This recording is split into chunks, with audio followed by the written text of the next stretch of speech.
Yo, welcome to another episode of Black Man's Thoughts. Just wanted to, you know, just come on here, man. I had the brother George Floyd on my mind this morning. I mean, what do you say? What do you say to something like that? What do you say to a black man who was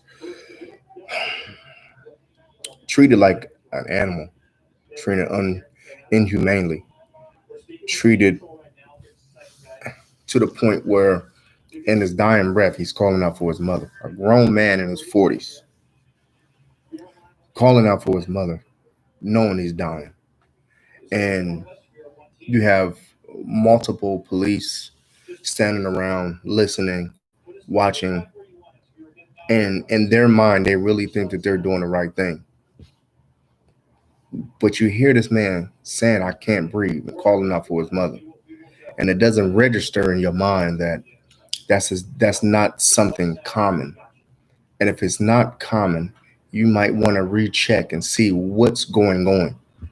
To see this man on the ground like that, to me, shows a type of mindset that they are accustomed, or that they think that that's okay to see and hear the sounds of death and not even respond and have no remorse and have no empathy.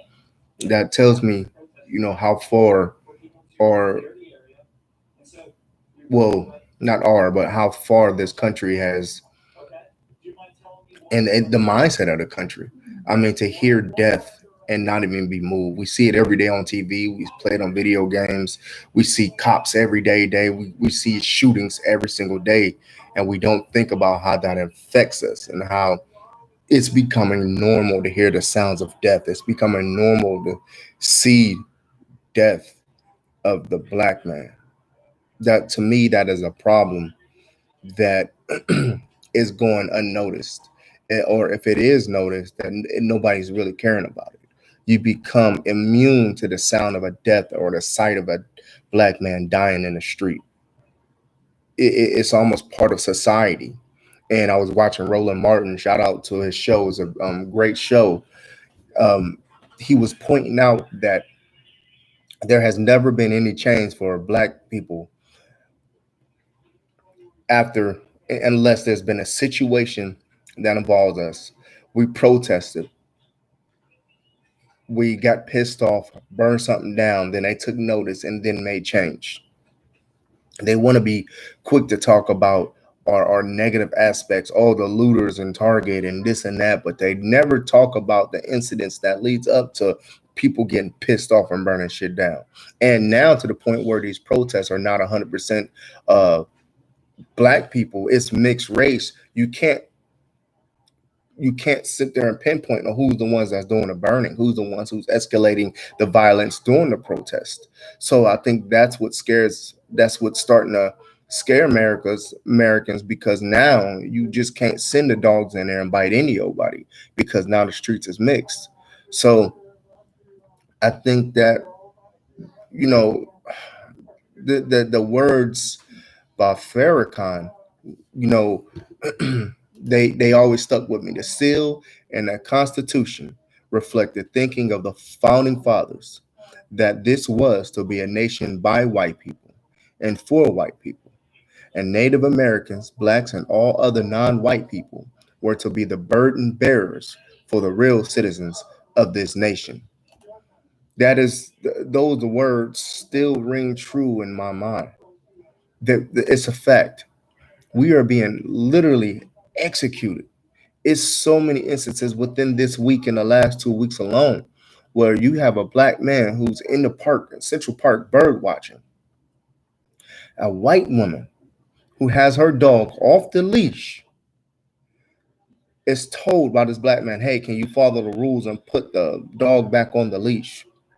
And her first response was to say, I'm calling the police to say that you're threatening me. The scary part about it is this is 2020, and she's still bold enough to say those words, knowing that she was already recorded. It was almost like, I'm going to bet you that my cries can outweigh your video. as a white woman. Now, the psychology behind that to me sounds like, is this now a inbred into your DNA cry for help? Because when you start going for centuries and generations and generations and generations, where white women are able to say this shit to black people, and to have that confidence to feel like you're going to get over on this, to say that in 2020 while the cameras is rolling, and then after a day before you just saw all this stuff on TV, and to still say that, which tells me there is a deeper psychology in just saying, oh, this is something that they do. It is something that they're starting to be passed down, or they're being taught secretly in homes, that's embedded deeply within them to feel like I have the confidence. And this is something that when I feel threatened or I feel pissed off because I'm being told to do something by a black man, is this something that you easily revert to? Where does that come from? That thinking is not a natural thinking. Hey, Shalom, brother. What's up, bro? Appreciate you joining in. And so to me, what scares me most is how many of these that brother is lucky that he had that on record, because there was no doubt in any black man and black family and black person's mind that the cops would have been called on that brother who was filming this white woman telling a bold-faced lie on she was being threatened. Hey, brother, listen, man, that's what I'm going to touch on next. At some point in time, you have to realize that this land and these rules will never be for you. And like my brother said, we must return home. We must return home. There has to be I think the leaders, and I think the leaders should have a platform, because the way I always say this, I always tell Asha, I said, if they say that they are for blacks here in America, then what they should do is they should create a bridge to say, hey, any black American who wants to reconnect and go back to the land that they were stolen from has an opportunity to do so. And I think the leaders of Africa and the leaders and the so-called leaders here need to work on a plan or a stipend or something to help people to be able to go back home with some enough money to either purchase land and go back, and not just go back broke. The thing about it is many black men and women would love to go back home. I know Ghana has opened the borders. I think Liberia has opened the borders. A few countries, I think Nigeria has opened up the borders, have opened them up. But the problem is, when you have 4 or 5 kids and you're all flying back home, and then you still need money to eat, live, and build your lifestyle, that's a big chunk of something that we're not getting here. And we don't get enough finances here to be able to purchase that type. You know what I mean? And we can easily just stay with somebody, but you know how black people is. If we don't know you, we're not gonna put our families in a situation where we've been stripped of knowledge and connection and family mishpachah for so long, to just say we're going to stay with anybody. You get what I'm saying? Because we also know that our brothers across seas in the motherland, some of them are also just as brainwashed as some of the blacks here, who feel like we don't connect and we are nothing but family. We're both sides of nothing but family. And we have to start bridging that. We can't stop looking at lawmakers to solve the problems in the black community, and not look at the black countries to help us solve the problems in our black communities. That doesn't make any sense. So we have to change the thinking and say, okay, who's our help going to be? I know for me and my family, the first help comes from Yahweh. Simple as that. And Yahweh always going to guide us. And he always says, you know what I mean? And what I know is when I read the scriptures, that's an Eastern book. So now I have to connect to the lands and to the locations that this book is talking about. And I feel like that is talking about going back east. And I think I tell my wife all the time that that's before I don't ever want my bones to be buried here. I need them to be buried in my country, Africa. You know what I mean? Because I truly believe Israel is nothing but Africa. It's right next to Egypt. It's Northeast Africa. So I need to be back in my country, around my countrymen, and around my brothers. I think that if we get back to George, I think that the psychology, if we give the brother in the park, the psychology of them being able to scream help and say that you are threatening me. That is a deeper conversation than we're just excusing. That is a deep embedded shit that has gotten so many black men lynched, black women killed, raped, beaten, all because of a lie, and knowing damn well we didn't do it. As I talk, man, the flashes of Mega Evers comes to my mind. You get what I'm saying? So many brothers and men shot in the back, just killed. You know what I mean? At some point in time, you have to realize is that, man, this is not a home for us. It's never going to be a home. It's 2020, and this shit is still going on, bro. I was just saying on Twitter the other day, I said, I've noticed that when I speak about my culture, when I speak about my love for blackness, when I speak about my black issues, I noticed that most Ravens fans don't interact with me. And I only start to really interact with my black brothers because they keep it real and they continue to interact with me. And I've noticed that you can love these teams all you want to. At the end of the day, when it becomes outside of those teams and you start to really put your real thoughts on shit, they're not going to fuck with you. And that's okay. We have to be comfortable enough to say, you know what? I don't need them to fuck with us. All I just need is my brothers to still rock with me. Because brotherhood is the ultimate combative of racism.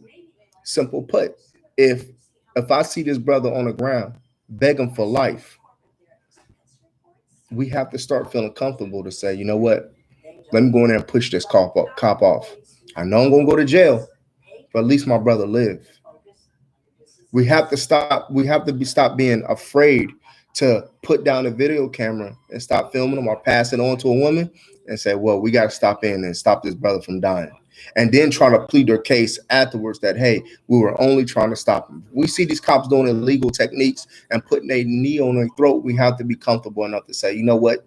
We can't allow this shit to happen no more in front of our kids, in front of our sons. Our sons looking at us and say, Daddy, how you let him die in front of you like that? I think that facts, bro. The police officer was a coward. All of them, man. Fuck them all. You know what I mean? At some point in time, man, we have to stop excusing these people, man. They bring these people on CNN. They bring these people on Fox News. They bring these people on MSNBC and tell them some, oh, the family forgives. No, the family should never forgive these people. They done took one of yours and they keep taking other people's family. At some point in time, you got to stop saying, you got to stop forgiving everybody. You got to stop saying, you know what, man, it's okay. No, it's not okay. It's not okay. And justice has to be served. You get what I'm saying? I don't want to hear. I don't want to hear nothing else about forgiving and stuff like that and votes. They've been voting for years and years and years and years and years, and these people still feel like it's okay to sit there and say, "Hey, a black man told me to do something. I'm calling the cops, and he's threatening me." The hell vote? What the hell voting gonna do for that? This cop, you done voted all these years, and this cop put his fucking knee in this black man's throat and killed this man on live video while 4 policemen stood by and said, that's okay. At some point in time, you have to wake the hell up and say, you know what, man? I've been voting Democrat after Democrat after Democrat after Democrat. And not one of them is bold enough to go on TV and demand that these cops be fucking executed. And while one of them is bold enough, Biden was talking all that shit before. Oh, I'm the best thing to happen. I'm the best thing to happen. I'm the best thing to happen. And all of a sudden, he made one statement. You don't hear shit else. Where Hillary at? Where Bill Clinton? Black people love to tell other white people that, oh, he's black. No, Bill Clinton was the first black president. No, he wasn't. Where's he at now? Where's he at now? Where's all these people that sit there and for months after months after months went to all black cities, prayed up in church, sung kumbaya, made a mockery of the black community? Where they at now? Why ain't they on the front lines? Why they ain't out there with rocks in their hand? How come they're not out there taking their rich money and getting brothers out of jail who was protesting, who was wrongfully arrested for protesting? How come they don't take their monies and hire great lawyers for brothers who've been protesting or brothers who've been wrongfully convicted and demanded that these white women and white men go to prison for falsely calling the police on black people? Where they at? That's what you call justice. That will stop that shit. Mr. Shooter TV, we don't need the white people to help us. That's our problem. We look for them. We look for help from the oppressor. Facts. I agree with you. I agree with you, bro. Salute to you. I agree with you. I'm just making a point that I'm just making a point. Maybe you joined a little bit later. I said that this is we need to look for help from our own blacks. But what I'm saying is that in America, what they want to do is they want to during voting time, they want to come into our cities, and I'm showing you that when shit like this happens, there's no reason why Flint still got brown water. This is so-called America. This is fucking crazy. You get what I'm saying? So I just woke up this morning, man, just heavy hearted, just really just thinking about, you know, our situation and our actions. So to me, I think the only thing to do is visit the segregation, revisit it.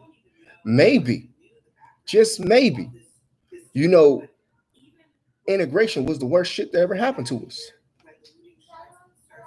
Just maybe.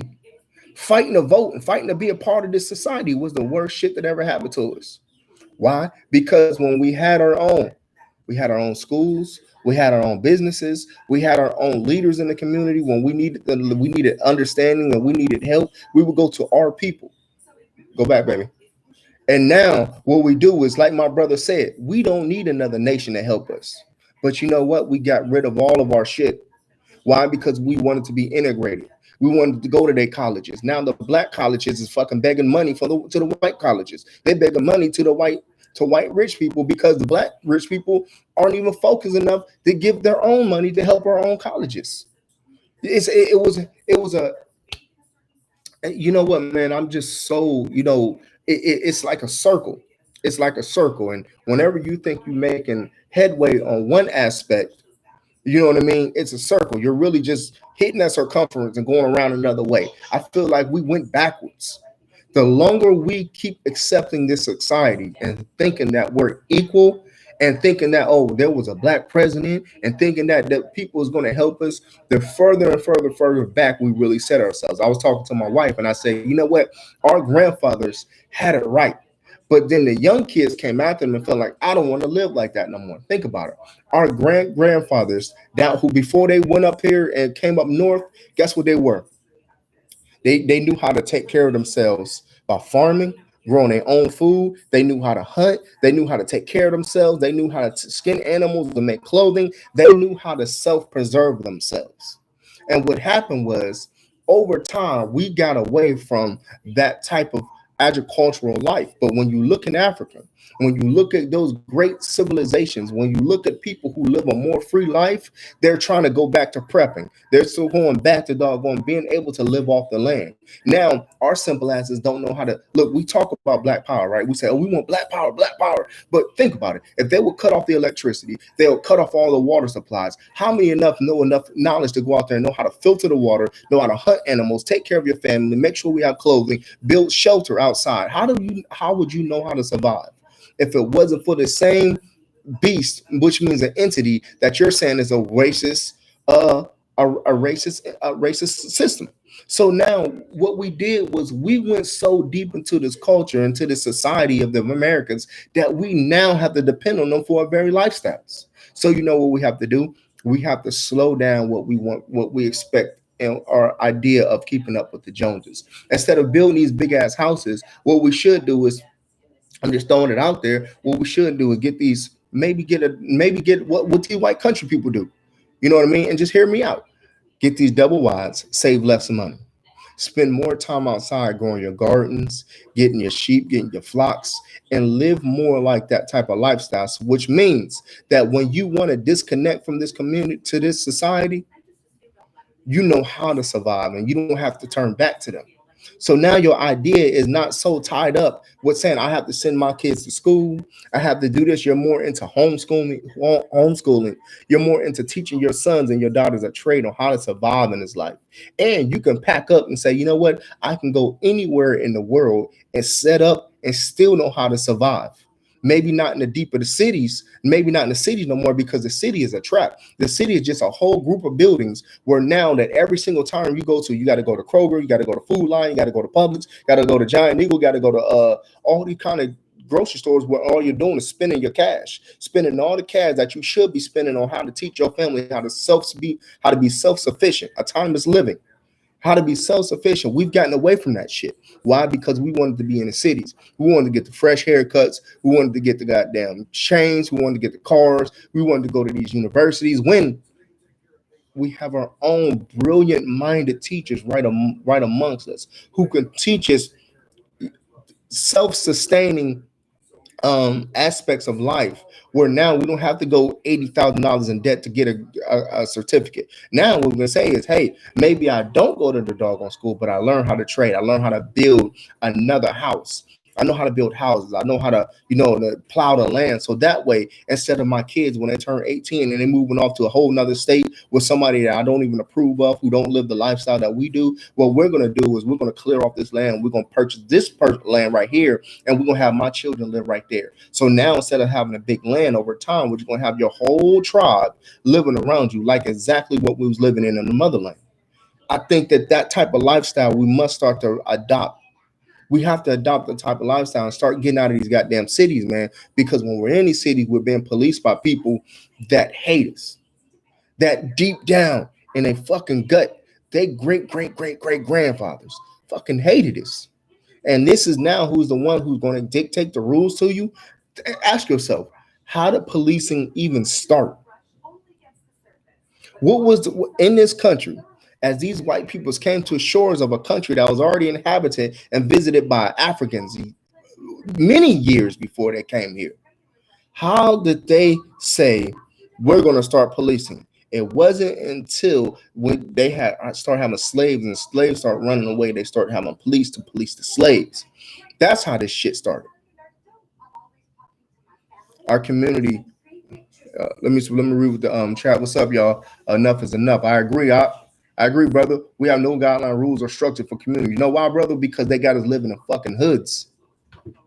Like we're animals. Oh, this is the hood, B. No.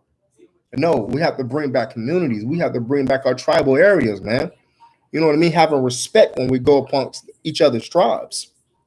Our community, what about the wrong? This game banging. Absolutely.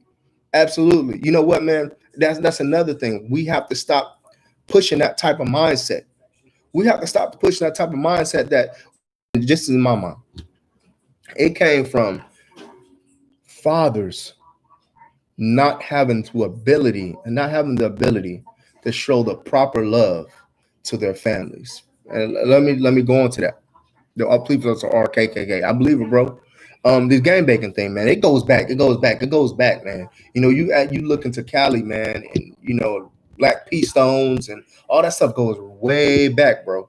And you know what? I think, and this is just my thoughts. It probably have no factual, but when Black people started to migrate west and north, I think what happened was we got so caught up of we have to make a way for our families.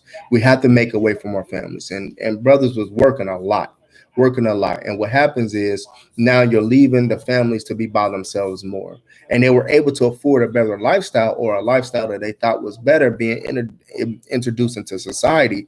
But what happened was the Black people still didn't have what they were supposed to be having, because they still wasn't treated right. And I think over time what happens is with gang members, it's always a feeling the need to be a part of something. And what this society does is it strips Black people from ever really having anything to be a part of. It's not, unless it's white governed. And I think what happened is these brothers formed these tribes, they formed these groups, and they were looking for love that they may not have been getting at home, because daddy was up there getting beat by the cops, or daddy was killed, or daddy was a sharecropper, or daddy was spending all his time at the plant trying to build a doggone a great American society, and left these brothers alone, and they started looking for love in the wrong places, and they found it amongst themselves. And over time it just became more violent, and the hatred amongst each other for different blocks from different sects. And now you think about the psychology on that. Why would I fight over a street that I don't own? Maybe it has something to do with because not ever having anything of yours to own, the car ownership. So if we live on this block and we say we gotta protect it, knowing that I don't have any other shit going for me in my life, I'm gonna go defend this to the death. I don't care who comes across it. So I think that that does have some kind of um deep rooted history within not being able to have anything to call your own, not having your own knowledge of self, because now you don't feel part of nothing and you just feel like I'm just thrust into society as some black man with a lot of questions, a lot of angers, and I can't do shit about it, and I just got to live this life. And that was create the damn gangbanger mindset, because now I'm out for everybody who don't feel the way I feel. And I think that that right there needs to be executed from our community, because when you start to feel like it's just you and you don't feel like it's us as a community, I think that you are just like those other nations who feel like you are the target. And I think that, you know what I mean? I just think that, man, uh, I just think that we have to start, thinking differently on what does it mean to be a black man? What does it mean to be in a community? What does it mean to be, you know, in 2020? What does it mean to be educated? For instance, I can be educated all I want to. I can make $180,000 a year, right? But General Yohana said something that I never forget about. He said, Black people are the only people who hit success and get money and move away from their own communities. And that hit me. It hit me like a ton of rocks, because that's something that, you know what I mean? I can say that I was even a victim. Man, I'm getting out of the hood. I'm getting out of the hood. But what happens is you take your tax monies and you spend money in other people's neighborhood who don't look like you. And then you wonder why the roads is bad in your communities. There's no businesses growing up in your communities. The communities are poor because they don't have enough success circulating successful money circulating for the community. But it's a catch 22, because those type of those type of you know communities, they don't have the resources then to bring in the colleges. They don't have the business of bring in more businesses and create more jobs. They give you jobs, but they don't give you careers. We have to start looking at that, man, and just studying how we are moving, man. We build America. We build America for free. Facts, bro. Canaan, I don't know what that means, man. But yeah, man, I just woke up, man, with this brother on my mind. And I hope y'all do too. I hope y'all do too, man. Let's start supporting our black news channels. Let's start really, really. I mean, there's a black news channel. I think it's called the Black News Channel. You know, I've never seen it. I've been just seeing it. Them trying to start it or it started. I don't know how to watch it. They got Roland Martin, Tariq Nasheed. You got channels like Sonetta Studios, Sonetta TV, Cross the Line Radio. You've got uh, my show, Black Man Stotts. You know what I mean? If y'all have any conversations y'all want to get into, DM me. Hit me up, man. My link to Instagram is there. You can shoot me a message on here if you want to have any just deep conversations, or you know what I mean, just you want me to review products or shout out more black businesses, let's do so, man. You know what I mean? There's a hey, it's my bully, my bad, y'all. But shout out to the black businesses. I'm gonna get back on that. Give them more love to the black businesses and stuff like that, man. So, hey, man, salute to y'all, man. I gotta get ready to go for work, man. But love y'all, man. Appreciate y'all. Like, share, subscribe. Get more black people involved in the show, man. Help us build this up. The more news content that we got for us allows us to tell our own narrative, man. So, shalom, shalom to y'all. Y'all take it easy.